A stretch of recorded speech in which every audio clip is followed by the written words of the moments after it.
Good morning, ladies and gentlemen. Thanks for attending my presentation.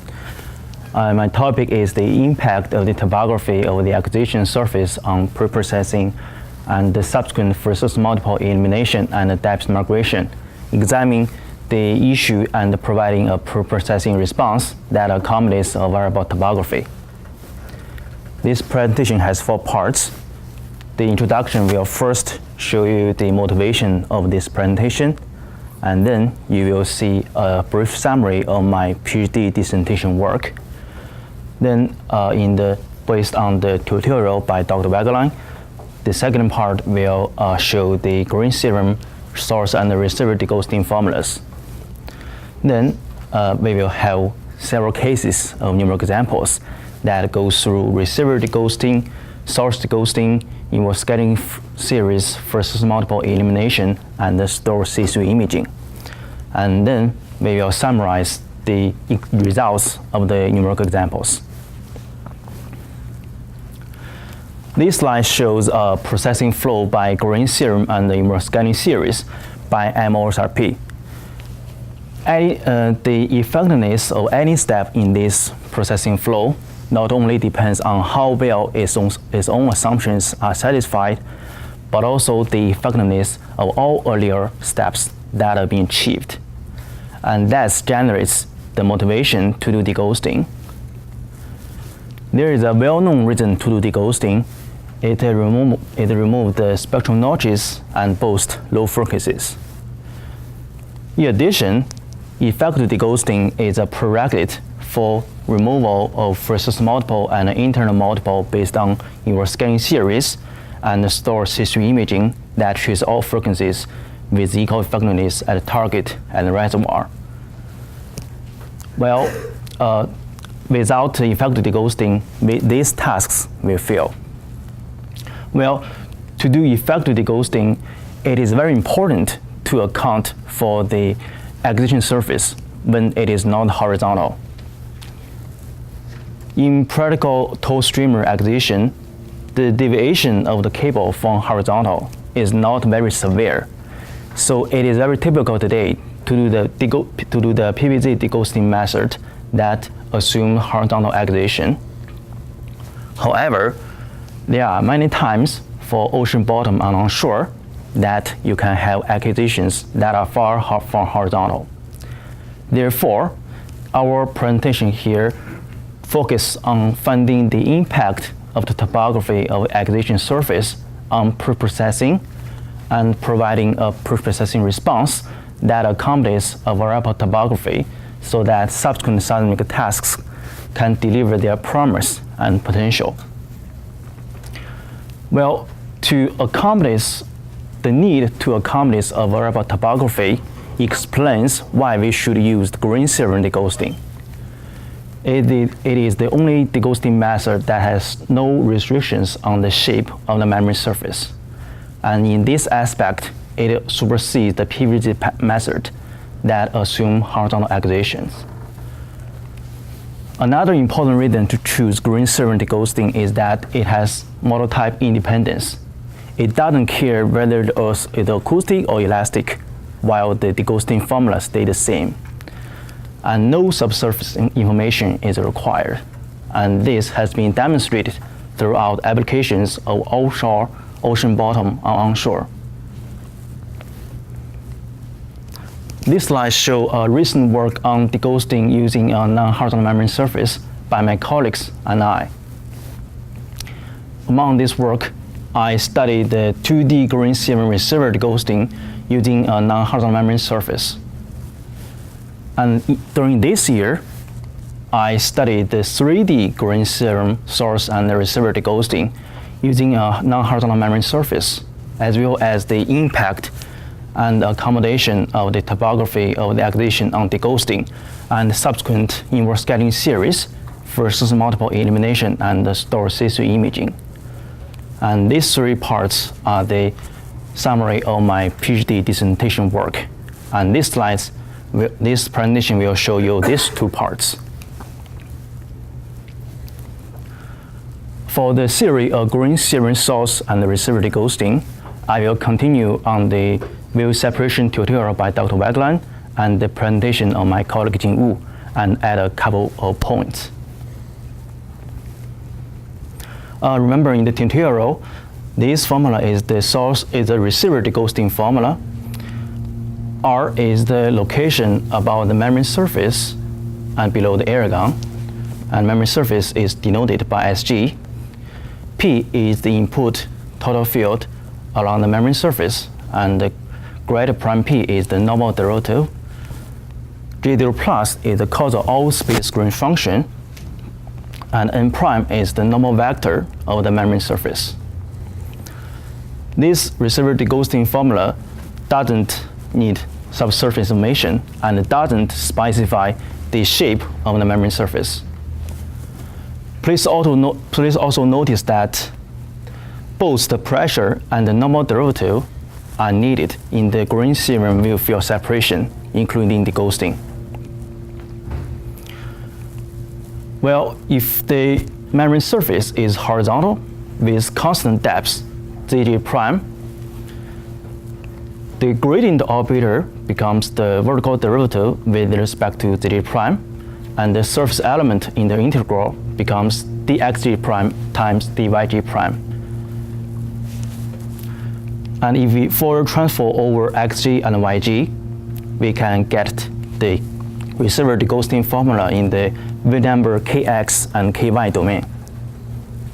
And this is the typical PVZ deghosting method.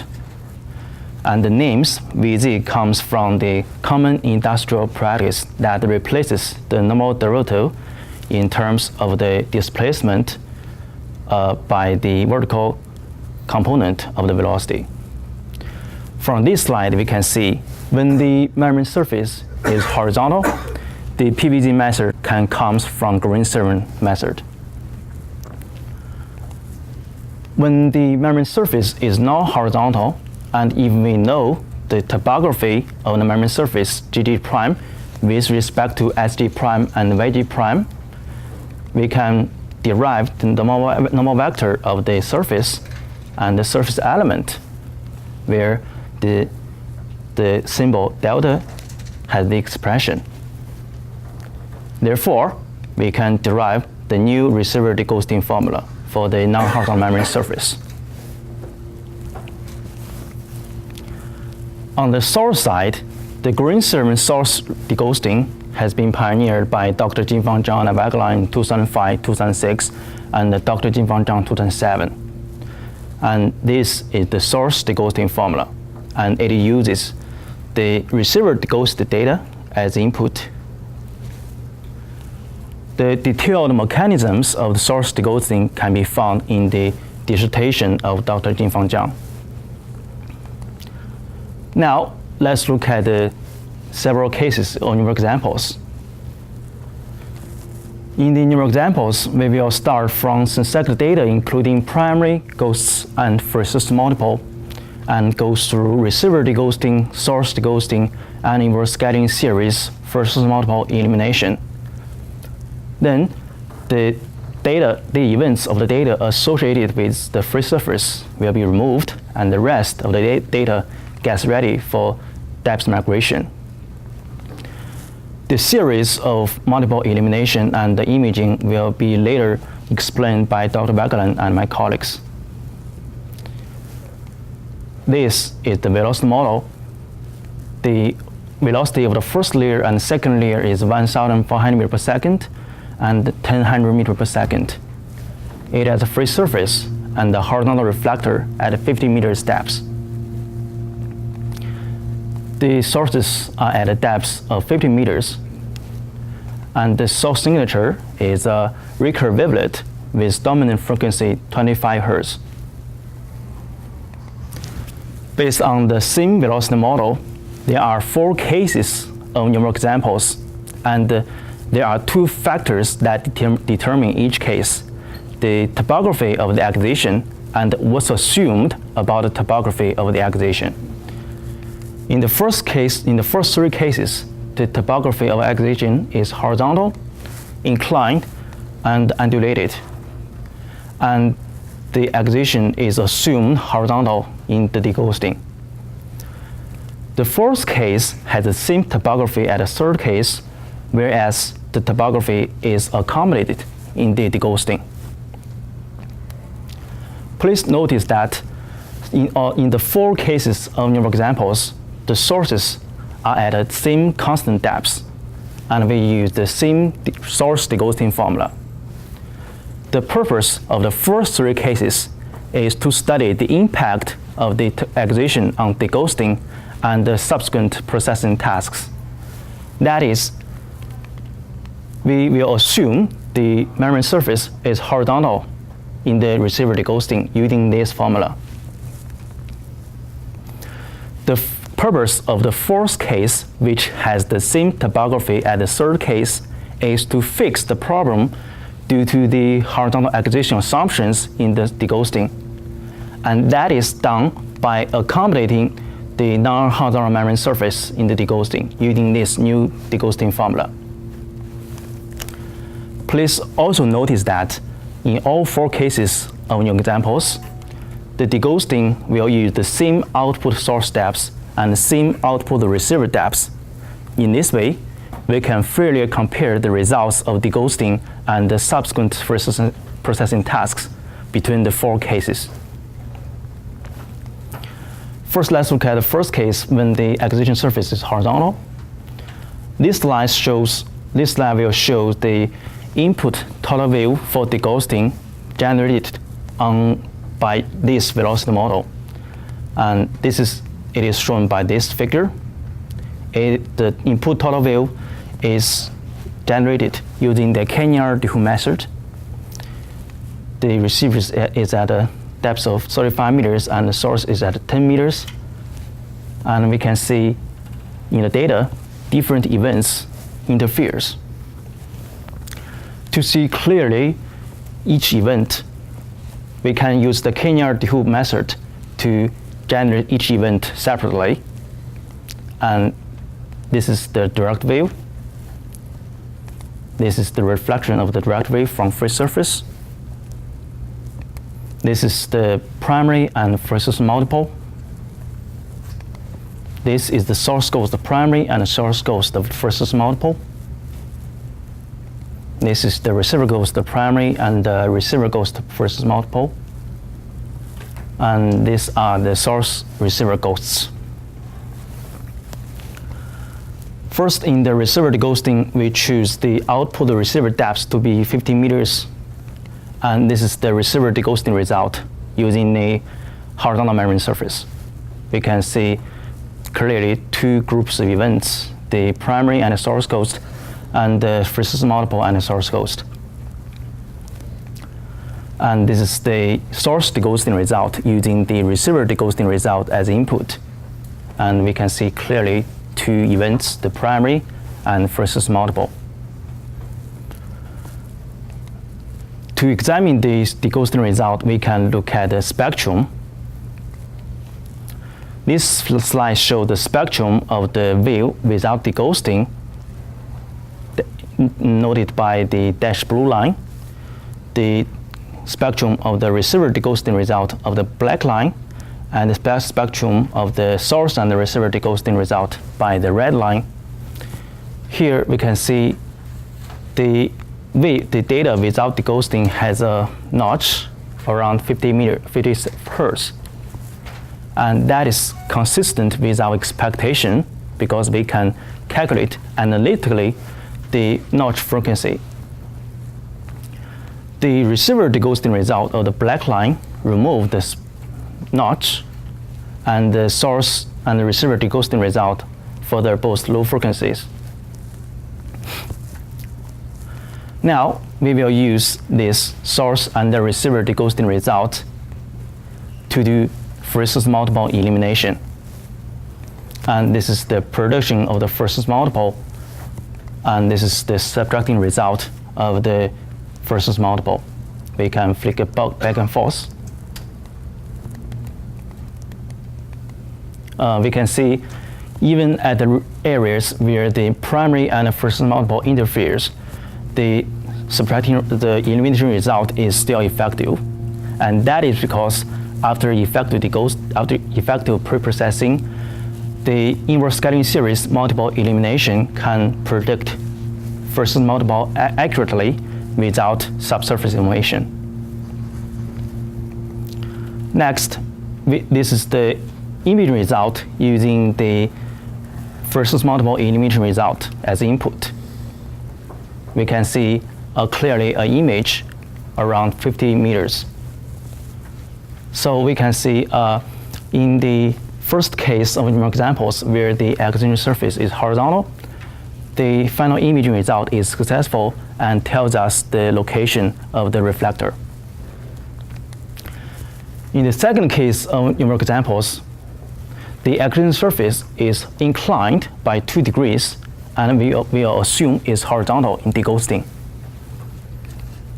This is the receiver deghosting result using the 2-degree measurement surface, assume is flat in deghosting. And we can see is as effective at the first case. And this is the source deghosting result. And this is the subsequent versus multiple prediction and subtracting result, which is quite effective. And this is the image result using the multiple elimination as input. In fact, if we compare the image result of the first case and the third case, or the second case, the difference is hardly seen. We can use trace comparison to see the difference. Here, the blue line is the image result of the first case with horizontal acquisition, and the red dashed line is the image result of the second case. We can see the two are quite similar to each other, and there is a slight deviation in the red dashed line, which is due to the inclination of the acquisition surface. In the third case, the acquisition surface is undulated, and we will assume is horizontal in deghosting. And this is the topography of the measurement surface, and its depth varies from 25 meters to 45 meters. These slides will show the wave, the input wave generated on the undulated measurement surface using this velocity model. This is the generated input total wave on the measurement surface, which is not undulated. To see the impact of the acquisition undulation on the data itself, we can compare it with the data of the first case. We can flick back and forth. We can see the difference between the data. Now, we will use this as input for first receiver deghosting, and this is the receiver deghosting result using the undulated measurement surface, assuming it's flat in deghosting. We can see many artifacts.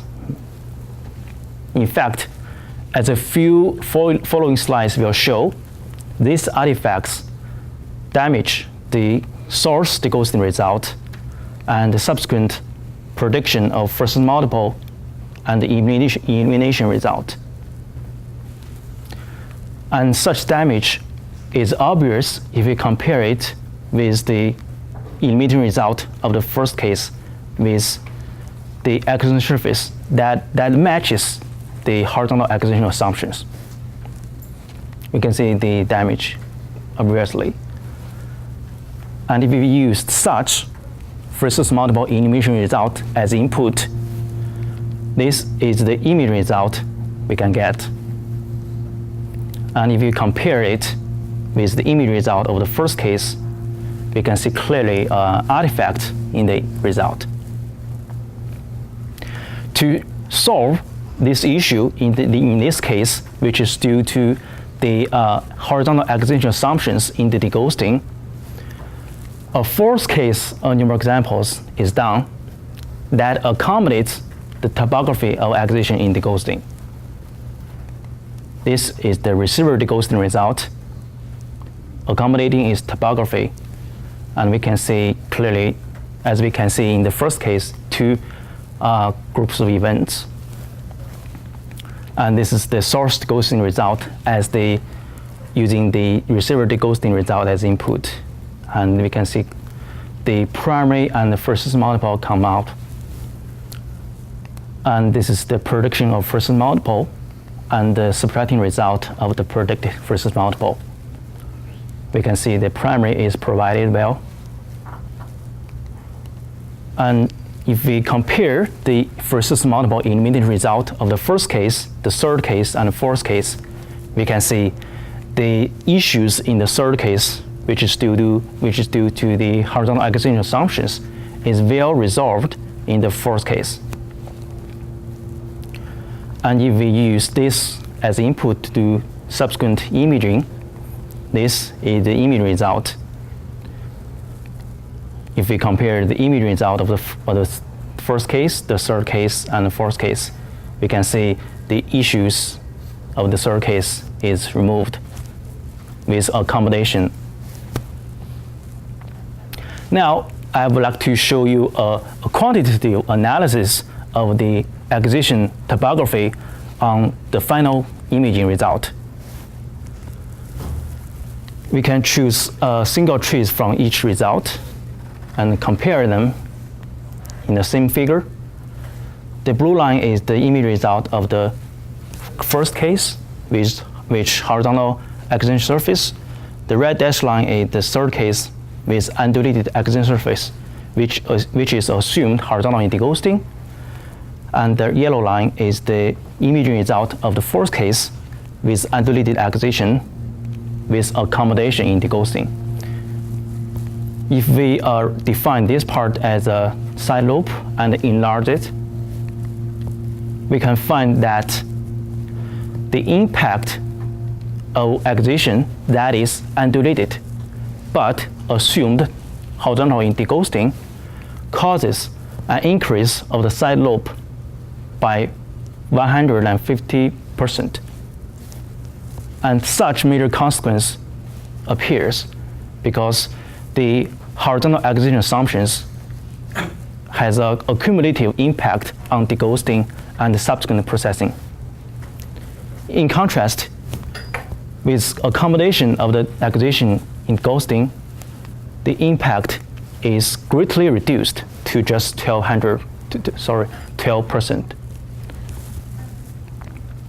In the end, let me just remind you the progress in this presentation and what we can learn. In this presentation, we studied the impact of the topography as well as the accommodation on deghosting and the subsequent processing tasks. And this is done by several cases of numerical examples using the same velocity model. When the acquisition is horizontal or close to horizontal, the deghosting result and multiple elimination and imaging result are both effective. When the acquisition is undulated, the horizontal acquisition assumptions causes severe issues in the processing and imaging result. And these severe issues due to the mismatch between the actual acquisition and what's assumed about the acquisitions has to be solved by the accommodation of the acquisition in deghosting. And this is demonstrated by the last case of numerical examples with accommodation. Thank you.